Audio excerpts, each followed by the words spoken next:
सबसे पहले आप सबको मेरी प्यार भरी नमस्कार। ओशो जी कहते हैं जो हमारा ऑर्डिनरी माइंड होता है, जो हमारा आम मन होता है, जो हमारा मन होता है, हम क्या करते हैं, हम एक लक्ष्य बना लेते हैं और उस लक्ष्य को हासिल करने के लिए हम बहुत सारे रास्ते ढूंढ लेते हैं और हम रास्तों की परवाह नहीं करते। हम किसी भी रास्ते का चयन कर लेते हैं, पर हमारे दिमाग में सिर्फ ये होता है कि हमें सिर्फ इस लक्ष्य को हासिल करना है।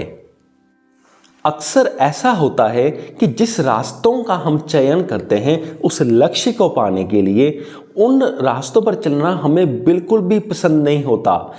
हम बहुत पेनफुल फील करते हैं जब उन रास्तों पर चलते हैं, पर हमारे दिमाग में सिर्फ यही होता है कि जितना मर्जी हम सफ़र कर लें इन रास्तों पर, जितनी मर्जी हमें पेन मिल जाए कोई बात नहीं, पर हमें ये लक्ष्य चाहिए। और यहीं पर हम गलती करते हैं, क्योंकि वो रास्ते ही एक्चुअल में हमारी ज़िंदगी होते हैं। ओशो जी कहते हैं उन रास्तों पर ही जब हम चलते हैं हम अपनी पूरी ज़िंदगी एक दुर्गंध में जीते हैं, पूरी ज़िंदगी दर्द में जीते हैं, पूरी ज़िंदगी मानसिक पीड़ा में जीते हैं।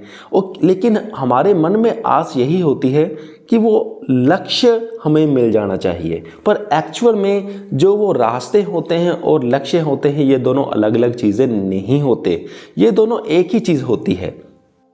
ओशो जी कहते हैं हमें इस तरह नहीं देखना चाहिए कि लक्ष्य अलग चीज़ होती है और रास्ते अलग चीज़ होती हैं। हम इन दोनों को काट के नहीं देखना चाहिए, हमें यही देखना चाहिए कि दोनों ही एक चीज़ ही होती है। और ये ऐसा क्यों होता है? अब ज़रा ध्यान से सोचिए कि जो रास्ते होते हैं वो ही आगे जाकर लक्ष्य से कनेक्टेड होते हैं। हमें एक्चुअल में चाहिए क्या होता है? हमें चाहिए होती है खुशी। पर जब हम कोई ऐसा रास्ते का चयन कर लेते हैं जो हमें पीड़ा देता है, तो उसका मतलब ये है कि अगर हम आज पीड़ा महसूस कर रहे हैं तो जो आने वाला फ्यूचर होगा तो वो भी इस प्रेजेंट से ही, इस पॉइंट से ही बनेगा। यानी कि जो भी हमारा कल है वो आज से ही बनेगा। अगर हम आज पीड़ा महसूस कर रहे हैं, आज हम दर्द महसूस कर रहे हैं किसी भी बात को फॉलो करके, तो वो कल के दिन को ये दर्द और ऐड होकर और बड़ा हो जाएगा और ज़्यादा हो जाएगा। और इसीलिए हम यहाँ पर भी यही गलती करते हैं कि हम लक्ष्य को तो चुन लेते हैं, रास्ता जो भी हमारे दिमाग में आता है हम चुन लेते हैं, उस रास्ते पर हमें पीड़ा भी महसूस होती है, पर हम उसी रास्ते पर आगे आगे चलने की बढ़ते रहते हैं और हमारा दर्द भी आगे आगे बढ़ता रहता है। क्योंकि जैसी ज़िंदगी आप आज जियोगे उसका रिजल्ट आपको कल मिलेगा, और कल आपको जो पिछले दिन का दर्द मिलेगा, और कल फिर आप दर्द वाली ज़िंदगी जियोगे तो जो तीसरा दिन होगा उस तीसरे दिन में पिछले 2 दिनों का दर्द ऐड करके आपको मिलेगा। तो ऐसे ऐसे आपकी दिक्कतें बढ़ती जाएगी और आपकी जो हैप्पीनेस है वो आपके हाथ से छूटती जाएगी। ओशो जी क्या रहे हैं यहाँ पर कि हमें रास्ते और लक्ष्य को अलग अलग नहीं देखना चाहिए, हमें रास्ता ही ऐसा चुनना चाहिए जो हमारा लक्ष्य भी हो।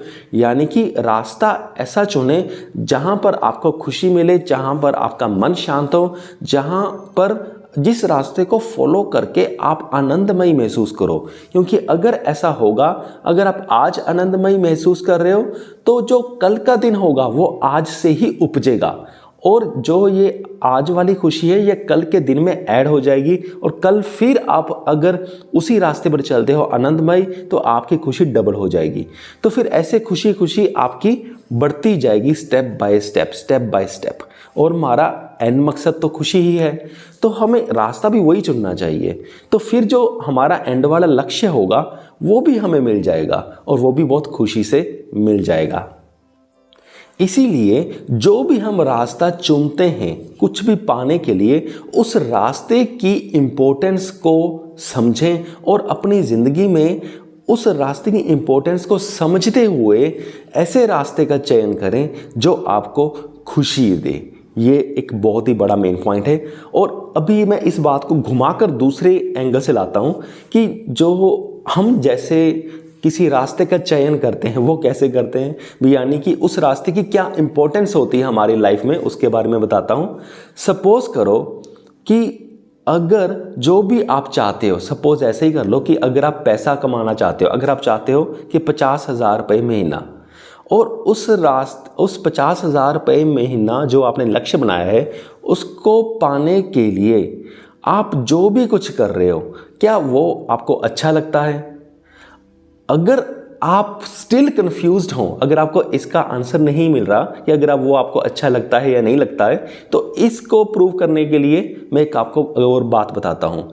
जो भी आप कर रहे हो इस 50,000 रुपये प्रति महीना कमाने के लिए, अगर वो काम करे बिना ही आपको सीधा 50,000 रुपये मिल जाए, तो क्या वो काम आप करना पसंद करेंगे? तो ऑब्वियसली आप वो काम करना पसंद ही नहीं करेंगे। और यही शॉकिंग रिविलेशन है आपके लिए कि अगर यानी कि उस काम की इंपॉर्टेंस, यानी कि उस रास्ते की इंपॉर्टेंस इस लक्ष्य को पाने के लिए आपके दिमाग में ज़ीरो है। तो ऐसी सिचुएशन में अगर हम ऐसी लाइफ लीड करते हैं तो वो सिर्फ सफरिंग में, यानी कि आपको पेन देगी, वो ऐसी लाइफ आपको दर्द देगी। जब तक आपका इस काम के ऊपर, इस काम के बीच आपका इंटरेस्ट नहीं बनता, तब तक आपकी लाइफ अच्छी नहीं बनेगी। ये है मेन पॉइंट। सो मुझे पूरी उम्मीद है कि आपको ये वीडियो समझ में आ गया होगा। इस वीडियो के डिस्क्रिप्शन बॉक्स में मैं अच्छी स्पिरिचुअल बुक्स के लिंक्स डाल दूंगा और साथ में कुकू FM का नाम और उसका कूपन कोड भी डाल दूंगा, जिसकी मदद से आप कुकू FM ऐप पर 1 साल के लिए उस प्लेटफॉर्म की सभी ऑडियो बुक्स आप सुन पाओगे सिर्फ 200 रुपये भर करके। सो इस वीडियो को यहाँ तक देखने के लिए आपका बहुत बहुत धन्यवाद।